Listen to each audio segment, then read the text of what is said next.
Well, I'm going to talk about the convoy again, hopefully for the last time. I don't really want to just be the person who covers convoy stuff nonstop, so hopefully we will move on to other subject matter. But I feel like there's been a bunch of misconceptions about the convoy from both the left and the more centrist types. And so I want to take the time to dispel some of those misconceptions in this video before we get to move on to better content, much more enjoyable content, hopefully. The main take from the left that I want to get to involves the idea that somehow what is happening in Ottawa right now is a populist uprising. It's the result of material conditions that have caused workers to get mad at their current situation, and that's why they're willing to march to Ottawa, because if only we had better social safety nets and way better wages, that somehow this wouldn't be happening in Ottawa. Lastly, the final sort of like leftist take I've seen is that we on the left need to join this convoy or co-opt it in some capacity. Now, this last one is not held by a lot of people on the left, and I will say some of the figures that have said it, I have difficulty with even referring to them as leftists, but they self-identify that way, so we're just going to take it as a given that they're leftists and also critique this very weird and, dare I say, silly idea of joining this convoy. First of all, this is not a populist movement. They are not working class people. There are working class people within the trucker convoy because working class people are the largest segment of the Canadian population. So if you have any mass movement in Canada or any small movement of any kind, there's likely to be working class people involved in it. So yes, you could probably find some working class people within the convoy. The question you need to ask is whether or not the things they are asking for are things that the general working class as a community actually want, or whether those policy goals are themselves left-wing. And I hate to break it to you, they're not. These mandates do help the working class to a certain extent. If you're working in the front lines in, say, retail, or, you're a nurse and you have to deal with the fact that people are coming in with COVID, yes, mask mandates make your job safer. Vaccine mandates make your job safer. Safe is, of course, a relative term, which does mean that, yes, things could be done that would make things even better. I would say that these policies don't go far enough, or there's ways in which the Liberal government could have done things better. For example, it would have been better if instead of having people lose their jobs because they refuse to get vaccinated, we had some sort of social safety net that was available for them where they could not work but still get paid to just stay the fuck home. Now, of course, the government did that for a while and are now blaming inflation on the fact that they handed out checks. Although I will say, for anyone who thinks that that is the case, all you have to do is look at other countries that didn't give out checks, and guess what? They still have inflation, so it's not the money that was given out. Okay, so all of these people who fearmonger about CERB on the internet, shut up. The other part to mention here is the aspects of deregulation. What you have to understand is that this protest is being astroturfed and funded by right-wing organizations and right-wing individuals with large platforms in order to promote this idea of deregulation.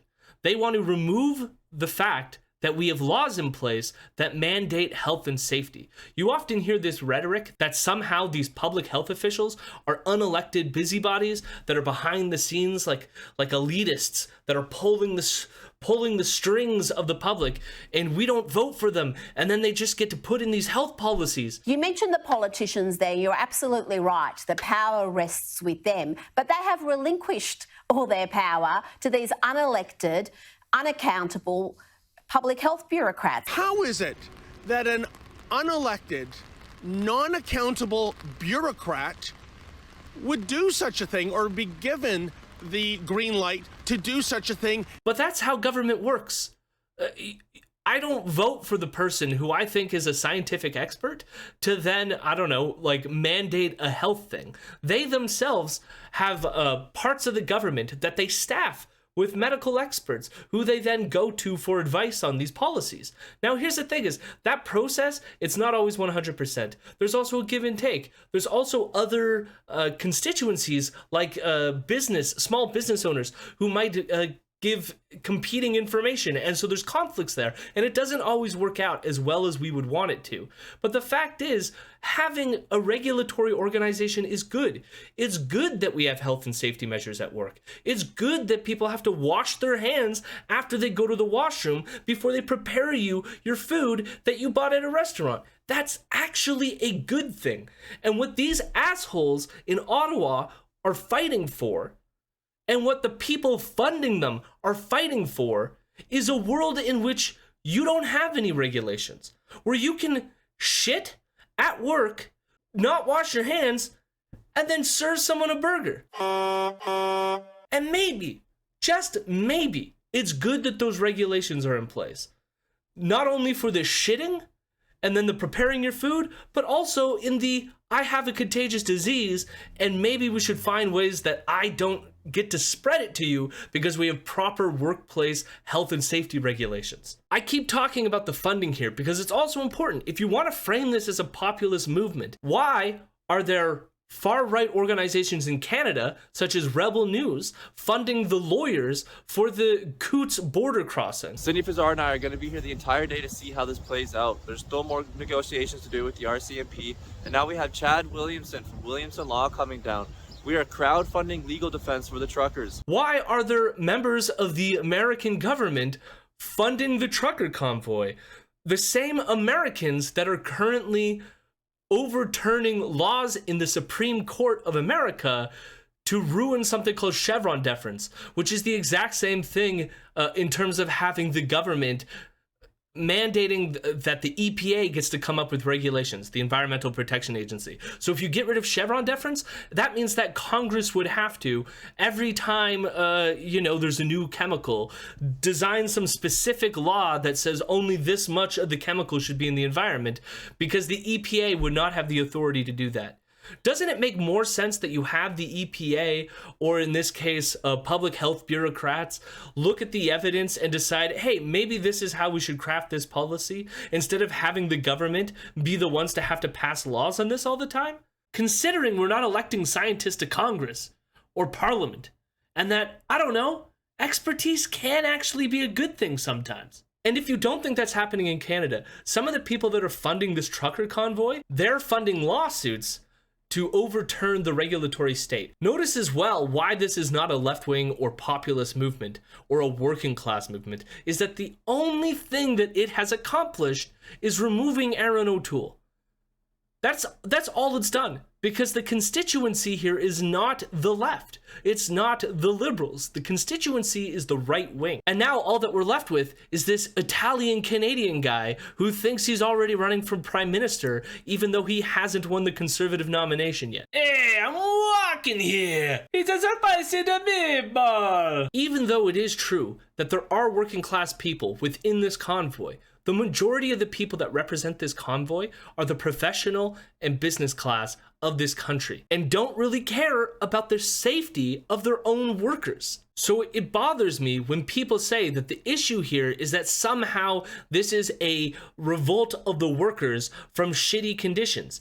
It isn't, which is why you don't see retail workers, nurses en masse joining this protest. They disagree with this protest, as well as most of the population of this country. I also find this kind of class reductionism silly.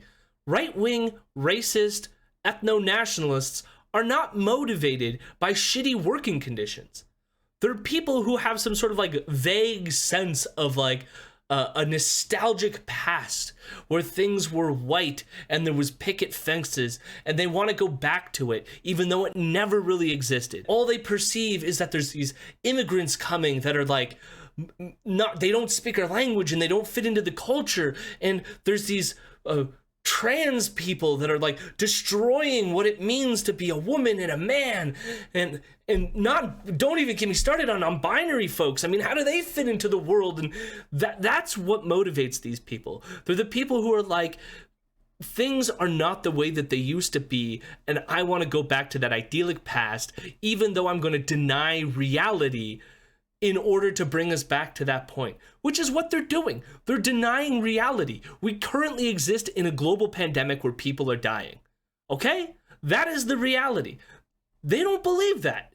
In fact, they believe tons of things that are not true. Trans people, fine. Immigrants, fine. But they imagine them to be this huge evil that is destroying the fabric of society. It's not happening. There are real things destroying the fabric of society. There are shitty working conditions. People are dying because they don't have a place to live. They can't afford housing. They can barely afford food. They're living paycheck to paycheck. But those are not people who have the time to take a week off of work and go camp out in a city and have propane barbecues on the street while you're honking your truck horn. That kind of anger predates the pandemic. It is something that always motivates the conservative far right, which is why you see things like not just Nazi flags at this rally, but you see Confederate flags, you see Trump flags, all kinds of flags. And the point is, we don't assuage these people by trying to join them or co-opt their movements or whatever these people who call themselves on the left seem to think is possible here. How you stop these people is by hindering their ability to reach other people. A lot of people will go, ooh, that's censorship. We can't do that. You can't just like stop people from having a platform and being able to reach people. You got to beat them in the marketplace of ideas. But that isn't how this works. They aren't defeated in the marketplace of ideas because it's not a rational viewpoint. They live in an imaginary space where they deny reality and want to go back to a place that never existed. Now, I'm not saying we have to go about this heavy-handed and pass some sort of like platforming legislation that says they can't sit or they can't have access to things like social media. Although, like, you know, maybe that's a good idea. But it also could be the idea of like, we need people showing up to confront this, to make these people know that they don't belong, that they're not wanted, that they have no friends. And I realize that that is difficult right now. We're in a global pandemic, and I think a lot of people that would want to confront these protesters are worried about the fact that, hey, these assholes are the same people who don't get vaccinated during this pandemic, and what, we're just gonna go out there unmasked, confront these people who are spreading disease all while they're driving giant ass fucking trucks? Like, I get it, but we need people to show up, and if we're lucky, maybe we could pass some good legislation on this too. Lastly, the only thing I have to add to this is those people that are out there saying that why aren't the police doing the job, and they should go in there and crack heads and get rid of these truckers. For one, police are not our friends. They never have been our friends. Notice how the police behave when they're removing homeless people in encampments in Toronto, when they're invading Wet'suwet'en territory. Yet, here they are, helping these people carry diesel fuel to their trucks, creating a space for them. The cops are negotiating with the people blockading the border in Coutts, Alberta. A lot of things happen real fast. Certainly, we have checkpoints as far as to make sure that, you know, we're trying to work again towards that, towards somewhere in the middle there. So in our discussions earlier this morning, we were working on making sure that we could have your food brought in to make sure you have your supplies. There are police that are currently being investigated because they made statements in support of these truckers. Hey there. So I'm Constable Erin Howard, coming to you from Ontario, Canada. I really wanted to give a shout out to all the truckers. I think what you guys are doing is incredible. The head of the convoy's security team is a former RCMP officer. The cops are not our friends. What we need instead is community care. We need people to be better organized. We need people to start seriously considering things like mutual aid and helping each other out. And we need people to show up. Yes, things can be frightening. Yes, not everyone can do it for reasons to do with disability, etc. I get it. So I'm not saying this is a call every single person has to be in the streets. But some people need to be in the streets.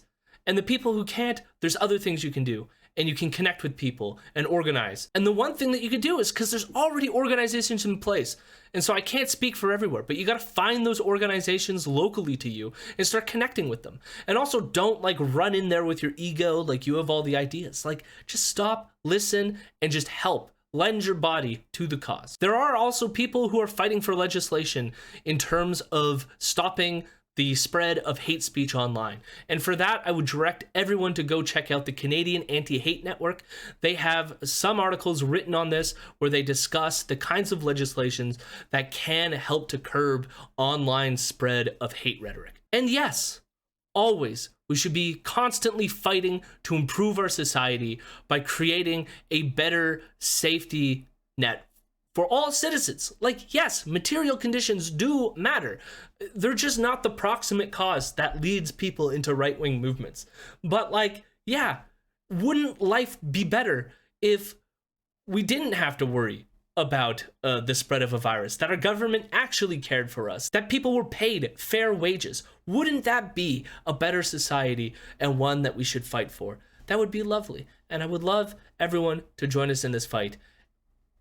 But it's not with these truckers. All right? All right.